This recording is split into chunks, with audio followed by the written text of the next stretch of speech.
Gue tuh demen banget kalau brand lokal bikin produk visi misinya tuh optimis terus barang jadinya itu beneran oke. Ya dan walaupun gua nggak seintu itu juga sama jenis produknya kali ini, gua ngerasa ini hal yang sangat menarik. Kayak yang lu lihat aja di thumbnail dan judulnya ya, gamepad punya Daksa Dairon AX9 ini bener-bener bisa bikin gua senang ketika pegang dan pakainya juga. Karena sih ya awalnya sih ini si Daksa atau Rexus ya punya tagline untuk gamepadnya ini tuh dengan sebutan Gamepad of Tomorrow, gamepad masa depan. Yang jelas buat gue yang awam soal ini nanya, emang masa depan gamepad mau kayak gimana lagi? Orang kayak gitu-gitu aja fiturnya, terakhir paling hal effect yang mau diapain lagi.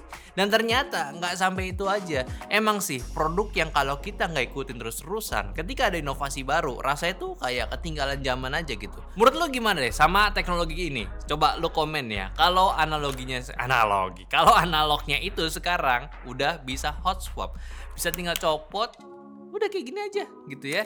Entusias gamer, entusias gamepad user ya, sok monggo komen aja, kasih penjelasan di kolom komentar. Yang gua tahu dari terakhir yang gua pakai gamepad, hal wajib untuk sebuah gamepad itu minimalnya ya udah pakai hal effect untuk trigger sama analognya. Karena ya jelas hal effect ini itu mulai ya menjalar karena banyaknya kasus drifting ketika udah dipakai lama. Performance-nya menurun yang ganggu saat kita main game. Nah, sekarang analognya bisa di switch atau diganti, yang artinya hal efek yang udah punya durabilitas tinggi pun masih bisa diganti kalau rusak, atau ada kemungkinan tipe-tipe analog akan semakin banyak lagi, bisa lebih berat, bisa lebih ringan, atau ya nantinya programmable juga, yang nggak tahu ya. Yang pasti Daksa Dairon ini bisa, dan soon-nya nantinya mereka akan jual tipe switch ini dengan dua varian. Blue yang ringan atau yang terpasang yaitu ukuran 540 GF, atau orange switch itu lebih berat di 700 GF. GF gue nggak tahu, pacar nggak tahu. Ya silakan juga kalian perjelas lagi apakah ini sekedar gimmick atau bukan ya. Yaitu soal analognya pun udah punya teknologi TMR atau tuner gitu ya, magneto resistance, yang mana ini lebih durable dibanding hall effect konvensional. Gue sendiri belum pernah kedapetan memang untuk gamepad lama gue yang udah pakai hall effect itu sampai drifting, karena ya gue nggak segila itu kalau main. Gue cuma main game AAA, kalau tamat pun gue juga nggak akan lama lagi udahan main gamenya. Bahkan bukan average receiver atau bahkan competitive player yang gunain gamepad. Namun gue bisa simpulin untuk gamepad ini kayak sekali lu beli ya nggak akan lah cepet rusak buat gamepadnya. Secara akurasi kalau dari error test pun juga udah di angka 0, sekian persen errornya. Bahkan kalau lu mau kalibrasi lagi tetap bisa. Tinggal saat mati masukin mode kalibrasi di tombol back X home secara bersamaan. Lalu putar analog kiri kanannya itu ya di arah jarum jam selama 3 kali, dan sekali juga bisa ya lu kalibrasi trigger juga dengan pencet tombol trigger 3 kali, abis itu pencet tombol start. Dan itu udah bisa ngebuat normal kembali kondisinya. Mudah sekali bukan? Gak cuma itu aja, konektivitas gamepad ini juga udah cukup komplit, dari pakai kabel, dongle, bluetooth, ya Nintendo Switch bisa, atau bahkan smartphone pun juga tetap bisa. Yang tinggal lu switch aja di bagian belakangnya sini. Serta X input dan D input pun juga masih bisa lu gunakan juga lagi. Dan khusus untuk Nintendo Switch yang layoutnya beda, lu bisa ganti juga. Tinggal buka cover magnetiknya, ambil screwdriver bawaan dan putar aja tuh baut di tengah tombolnya yang akan ngubah layout ABXY nya. Kayak sesimpel itu aja udah. Ya 2 hal barusan sih yang gue baru cobain, dan emang gue belum pernah pakai gamepad flagship mirip buatan luar lah maksud gue. Tapi ya Dairon ini secara base gamepad itu ya udah overallnya oke banget.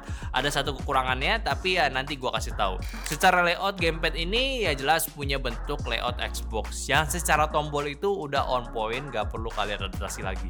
Tentunya ada juga tombol custom juga seperti tombol turbo dan FN untuk lo atur fungsi ekstranya. Kayak makro di bagian belakang pun juga ada 4 tombol ekstra yang bisa lo customisasi juga, dan fungsinya sama semua. Lalu turbonya juga ada 2 tipe manual atau tahan ya, dan juga ada auto ataupun toggle yang bisa disesuaikan sama kebutuhan kalian. Taktilitas setiap pencetan juga secara opini gua udah cukup nyaman juga, nggak ada yang aneh-aneh. Terus sama juga untuk triggernya pun selain hal efeknya, dia juga sudah gunain switch analog.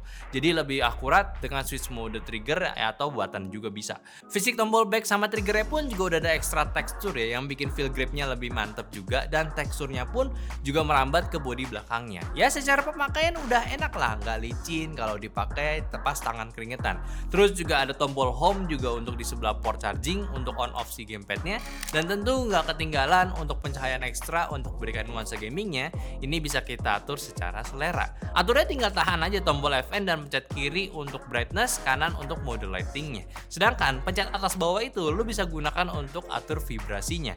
Kalau konektivitas udah cukup minim latensi saat gunain dongle-nya, punya polling rate di 1000 Hz juga. Cuma gua nggak tahu sih apakah bisa gunain ke Nintendo Switch atau enggak, karena ya gua nggak punya untuk dicoba.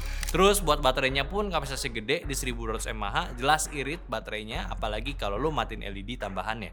Sama ada 6 gyro axis juga buat lu yang perlu fiturnya. Ya sekarang kita bahas aja lah kekurangannya.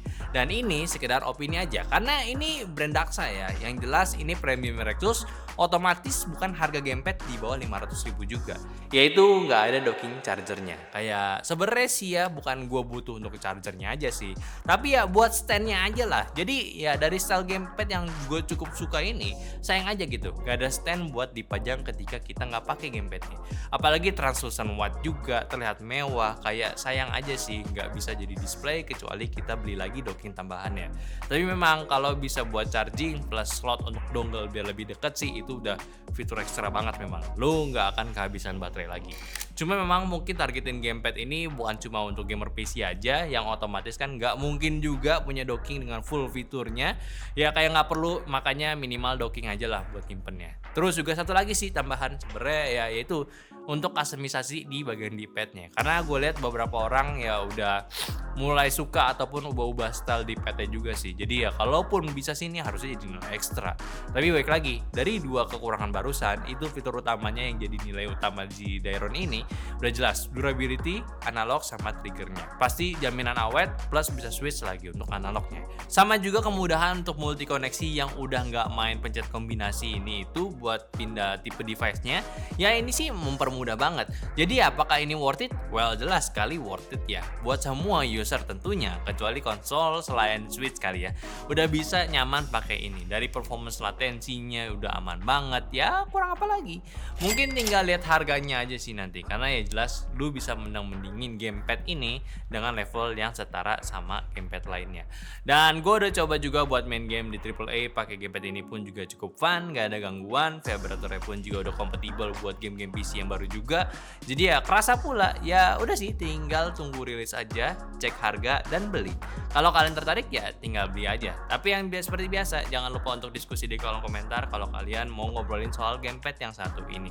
Dan juga jangan lupa untuk follow semua sosial media kita, dari Instagram, TikTok, Facebook, Discord, semua linknya ada di deskripsi. Dan sampai yang terakhir, sampai jumpa di video selanjutnya. Bye.